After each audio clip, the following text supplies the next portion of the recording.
From Colorado's high-definition news leader, this is 9 News at 5 a.m.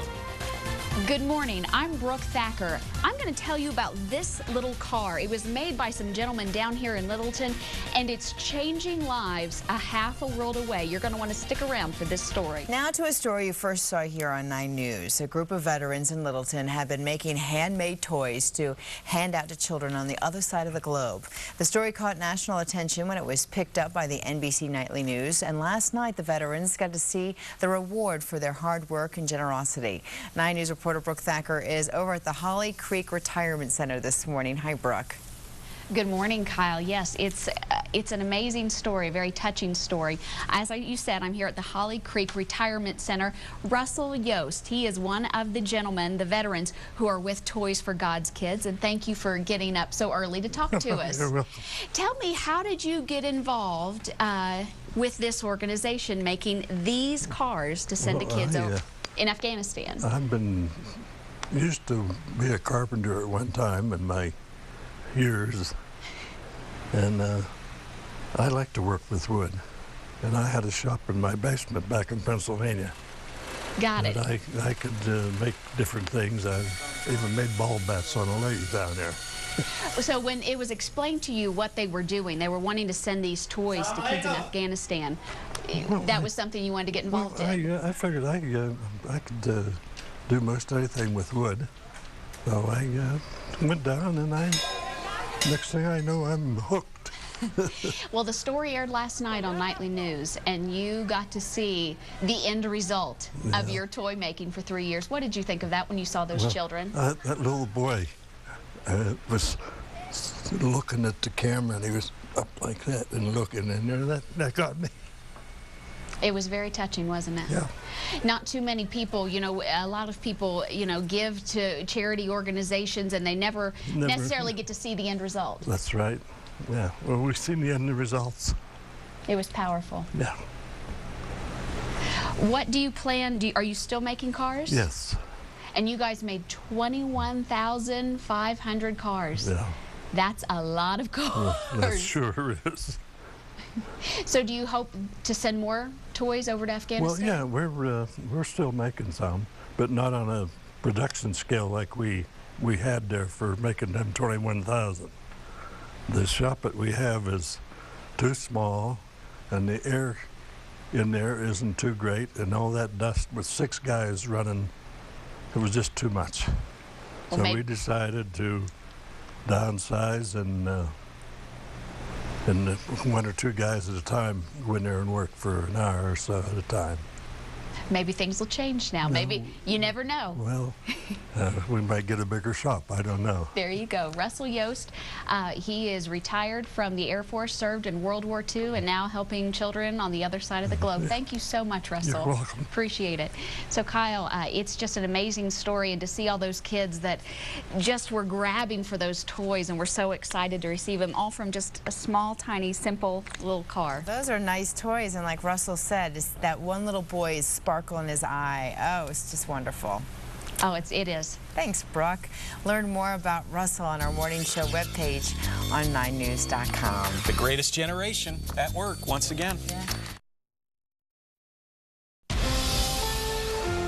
From Colorado's high-definition news leader,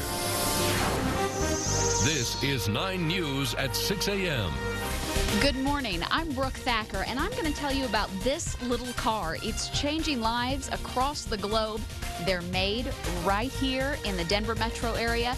You're going to want to stick around for this story. Well, it's a story we first brought you here on 9 News. A group of veterans in Littleton making handmade toys for children on the other side of the globe. The story caught national attention when it was picked up by NBC Nightly News, and last night the veterans got to see the reward for their hard work and generosity. 9 News reporter Brooke Thacker is at the Holly Creek Retirement Community this morning. And Brooke, I imagine a lot of great stories to tell over there. Absolutely, Sean. Yeah, this is such a wonderful program. It's called Toys for God's Kids, and it was started right here in the Denver metro area. Now, with me this morning, we have Marlon Dorhout. He is the founder of the organization, and we're going to talk in just a moment. Also with me is Herb Bowman, and he works on the cars, these tiny little cars that they're such a simple idea and they go all over the world. Herb, thank you for taking time to talk to us. I'm delighted. Tell me, how did you get involved in this organization? I've always had a woodworking shop. In my working years, a place to take out my frustration. So when I came here and they had a wood shop, I went down and found they were making these wonderful little cars. And there was an opening, so I was able to join the team. So as we said, we first did the story here on 9 News. Nightly News did the story, and you got to see the reward of these children receiving these cars. What was that like? Oh, it was actually unbelievably heartwarming. You could picture in your mind some kids getting a car, but until you see what we saw last night on NBC, that was just, I don't know how to say it. To see smile on those kids' face was just totally rewarding. Wonderful. Now, Marlon Dorhout, you are the founder of this organization. When you said you saw that video of those kids' reaction, you weren't surprised. Well, we've been doing this for 8 years now, and we've made a lot of smiles. That's what we call ourselves smile makers, and we know the effect it has on kids. Some of these kids they've had nothing all their lives. They've never had a toy. You started this with your wife back in 2000 after a Habitat for Humanity trip to Nicaragua. Right. I loved how you put it that, you know, kids need to be kids, and it's not enough to feed them and make sure they're healthy. They need to have toys, right? Well, unless they do, the toys teach a child how to create, how to be social, how to develop, how to solve problems. It's really, a kid without toys is going to be a kid with issues when he becomes an adult, and then we got real problems.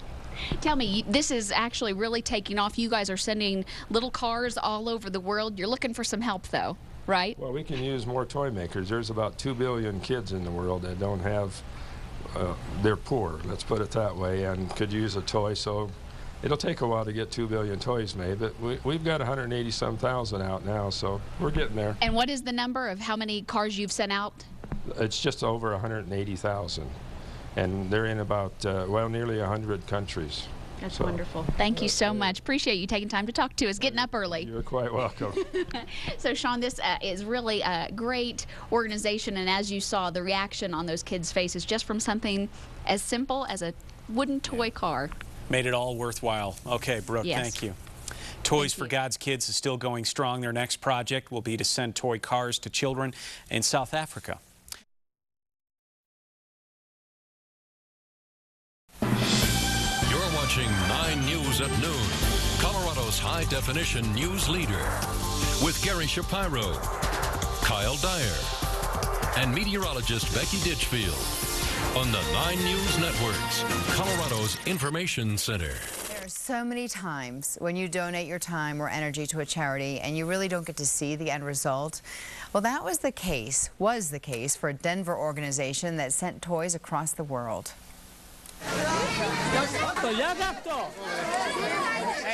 Recently, NBC cameras were able to capture this moment.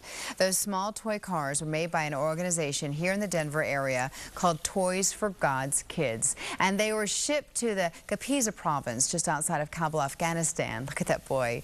This story aired on NBC last night. We first ran the story on a local level in May. Volunteers for Toys for God's Kids were touched by the video they saw.